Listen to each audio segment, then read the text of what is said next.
Hello everyone and welcome back to Genie Crafts. In the last few weeks, I have put up a lot of videos on different forms of paper arts and I have talked a lot about them, how to make them, how to go about it. But there is one central piece about which I have not yet discussed in detail. That is the paper. What kind of paper you are supposed to use for different kind of arts. If you are a beginner, then what kind of paper you should start with. If you are an expert, then what kind of papers you can use. On this, I have not yet had a detailed discussion with you all. So today's video is dedicated to the central element of all paper arts, that is the paper. So let's get started. So what I'll be doing is that I'll be taking up different forms of paper arts and then discuss what thickness of paper to use, what kind of paper to use, so that all your queries on the paper are resolved through this video. So let's start with the most common form of paper art, that is paper cutting. Almost everyone who is into paper art starts with paper cutting or with origami. These are the two forms with which everyone starts on their journey of paper art. So when you are doing paper cutting, it all depends upon what kind of design that you are cutting. If it's a very simple design, then you can use a different kind of paper. If it's a very complex design, then you should use a different kind of paper. For example, the design that you see right now, this is a design for a zebra paper cut. And as you can see that the cuts are very broad and it's very simple. So for this kind of paper, even your regular printing paper will work. The regular printing paper is normally of 70 GSM thickness. And since the design is not too complex, you don't need a paper with high strength. And there is no chances of any tear happening while you're doing the paper cutting. So you can use a thinner paper like a 70 GSM regular print paper. That doesn't mean that you can't do it on a thicker paper. Obviously, you can always do paper cutting on any kind of thickness. But I'm just explaining that if you are a starter in paper cutting and you want to set your hand on paper cutting, always start with regular printing paper, because the kind of control you develop on this kind of paper helps you a long way in doing paper cutting on different kinds of paper. So when I started my paper cutting, I was not aware of the different kind of thicknesses and different types of paper that are available in the market. I always used to take printout on this regular paper and then do the paper cutting. Slowly and slowly I came to know about, and then I discovered for what kind of design I have to use what kind of paper. So the reason I'm saying is, for a simple paper cut you can use a thinner paper, because chances of you tearing the paper are less since the cuts are broad. But if you are doing, let's say, a paper cutting like this. Now this is a very delicate design. It consists of all lines only, and it's very likely that if you're doing it on a thinner paper, while you're cutting the corners, you might tear the design out. So for these kind of designs where there is a chances of wear and tear, or the design is very intricate, or it consists of a lot of lines, I would recommend to use a slightly thicker paper. So this design that I have made was taken printout on a 140 GSM paper and not on a 70 GSM paper, almost double the thickness of this, which helped me actually to better cut this design without any wear and tear. So as your design becomes delicate, it becomes necessary that you start increasing the thickness of the paper. But that doesn't mean that you go beyond 270 or 300 GSM paper, because then it will be very difficult for you to cut and your hands will start aching by long paper cutting sessions. This is another design that I did some time back. As you can see that this is one hell of a crazy mandala. I designed it myself. This was lot less of a design than more of a crazy drawing that I did on an online program. But you can see that how intricate it is. And I have done this particular design on a 270 GSM thick paper, because I knew that on the edges, chances are very high that I will break the design. So when your paper is thick, it can bear certain amount of stress caused when you are moving your paper cutting knife down on the design. So for these kind of designs, it's necessary that you use a thicker paper so that even if there is a slight stretch in the cutout portions, the paper does not break.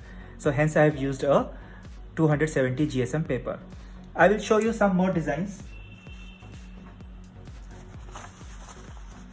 Here is another design. As you can see that this is all lines, but this design is actually not done on a 140 or 200 GSM paper. This design is done just on a 100 GSM paper. But by the time I worked on this design, I had my hand actually very set on paper cutting, so it was not very difficult for me. All I had to do was to use a very sharp paper cutting knife, and I was actually able to cut it pretty easily. So if you really want to set your hand, do not start with thick papers. Start with regular printing papers. Set your hand on multiple complexities, on different complexities of designs, and then once you are okay with it, then you can start using thicker paper also. Few more designs I have to show, and then we will move on to different form of art. This is another of the designs that I developed very early. As you can see that this is almost all line art through and through, except the two bees at the center. And this was extremely delicate. So this is done on a 120 or 140 GSM paper. At that point, I was not aware of 200 GSM or 270 GSM paper. Had I been, then I would have used ideally a 300 GSM paper for this, so that it remains steady. Another reason for using thicker paper for intricate design is so that your design does not bend.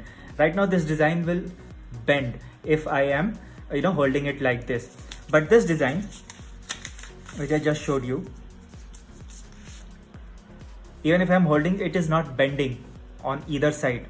I'm not even, I'm just holding it at the center. I'm not holding it from the sides. But this design will not, hold, it will bend. So when you are doing intricate designs, it's also good to do it on a thicker paper, because then your designs will not bend around the corners, and it's actually easy to hold them also. This is another one of the intricate paper cuts that I did recently, and this is actually done on just 120 GSM paper. It's not even 140. So it's your choice actually what kind of thickness you want to use.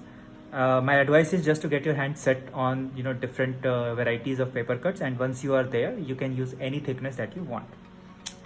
So that's for paper cutting. Now let's move on to a different form of paper art. Another one which I have done a lot of videos on, that is your portraits. Now this portrait that you see is actually very simple, and then there is this portrait which is actually very complex. So when you are doing portraits, you will either be doing a A4 size or you will be doing a A3 size. Whenever you are doing a portrait, it's always advisable to use 100 GSM and above, because you have to frame it, and portraits become really fragile once you as you cut the paper and you're towards the end of your portrait paper cutting. So the paper that I normally use is this one, which you see on screen right now, and this is a 140 GSM paper which I got from a wholesale market. Also, if you can see that there is a slight texture to it. I don't know if it is visible in the camera, but there is a slight texture to the paper which makes it really nice looking when you frame it. It's not a glossy paper, it's a matte finish paper that I use for portrait paper cutting. The reason I use matte is because it gives a better look to your portrait once you frame it than with a glossy paper, because there is already a glass on top of your frame. So having a glossy paper under it is not actually a very good idea. The matte looks better than a glossy paper. So for portraits, the thickness that I use is 100 GSM thickness or 140 or 120 GSM thickness. If you have a thicker paper like 200 GSM, you can also use that. There is no restriction that you can't use, but do not go below 100 GSM, because then there are chances that you will tear up your portrait while doing paper cutting. Next is the low poly models. Now this is a very interesting area, the low poly models, because there is no guidelines as to what kind of paper you should use.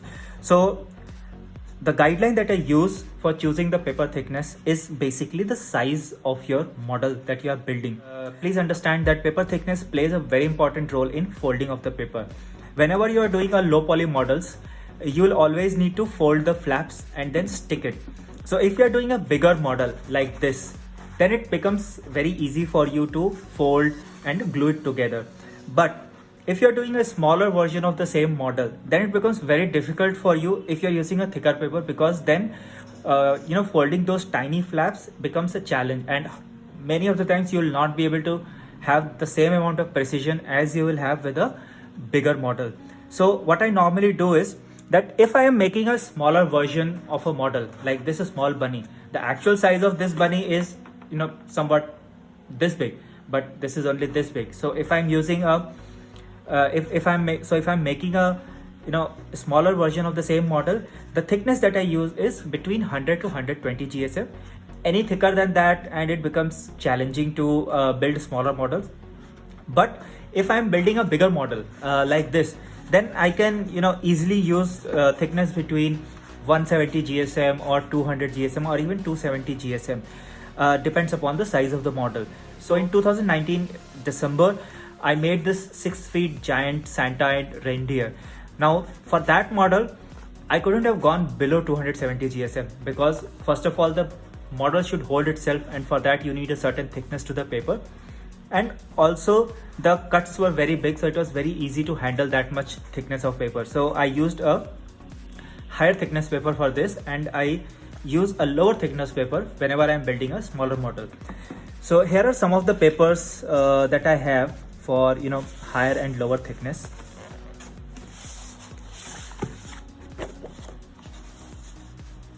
So I normally use these colored papers from Fabiano brand, and it's an Italian brand, and I get it from my local craft store.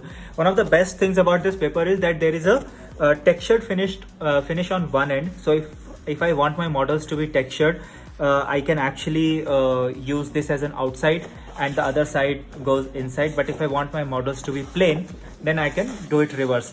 And they come in square shapes, they don't come in A4 or A3 shapes. So that's a little challenging part with this. But other than that, this right now is 220 GSM, but I also have 270 GSM thickness. And if I have to build a smaller model, then I have these papers. These are 120 GSM and 100 GSM papers.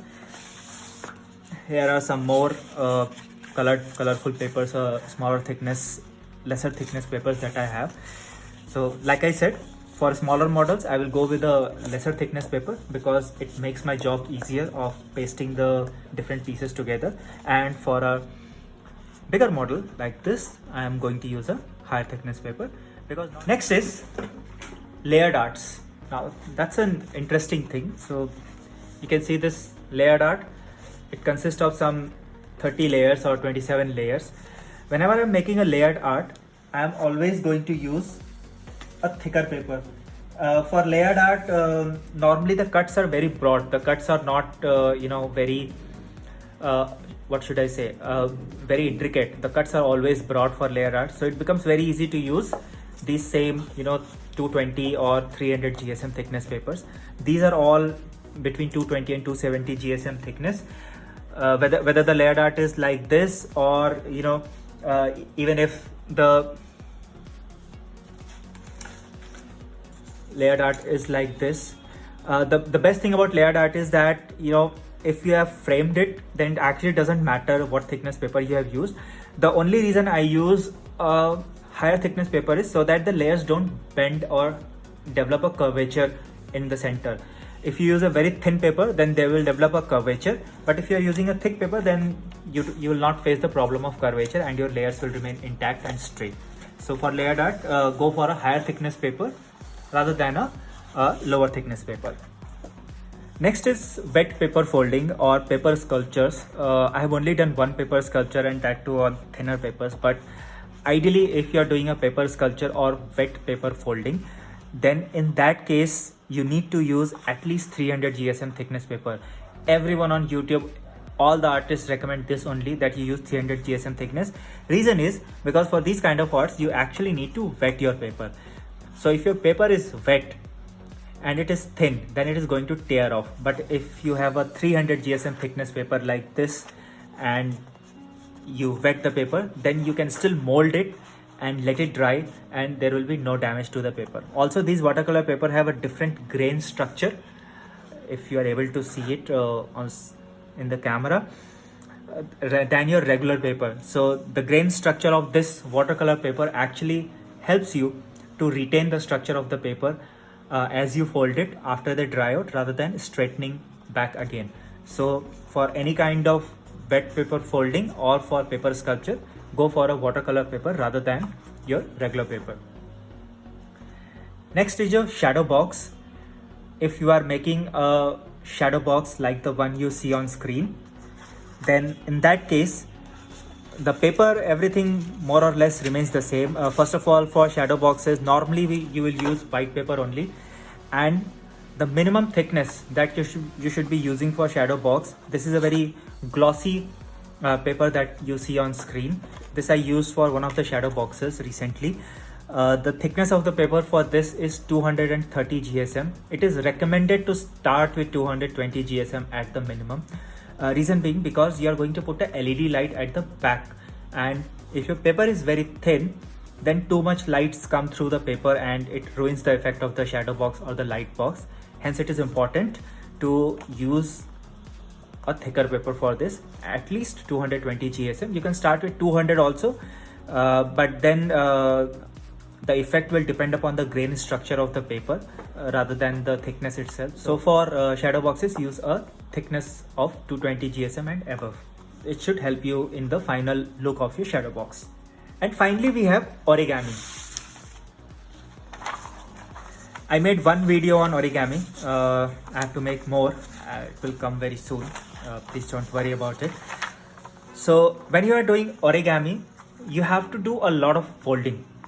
So that means that if your paper is very thick, it will become actually very difficult for you to fold so many times. So for origami, the paper thickness that I use is 50 GSM paper. That is even less than the printing paper, because printing paper itself is pretty thick. While it seems thin, it's actually a good strength paper. For origami, the thickness that you need to use is a very thin paper. There are special papers that come for origami, so you can either purchase them or you can start with a 50 GSM thickness and go below 50 GSM if you want, but don't go above 50 GSM because then it will be very difficult for you to fold. So these are the two papers that you can see. One of my key ways of finding an origami paper is that if you are able to see through it clearly without even pointing your paper towards the light. So you can see that I can see the paper below the orange one through this orange paper. So that's a good enough thickness for me. If I'm not able to see through, then that means that paper is thick enough and I can't do a good origami on it. So for origami, use 50 GSM or less thickness paper. So that's it for today, guys. I hope you enjoyed this small video on what thickness paper to use and what kind of paper to use for different kind of paper arts. If you have any further questions, please don't hesitate to ask me. And I will see you guys very soon in my next video. Till then, stay safe, take care, and bye bye.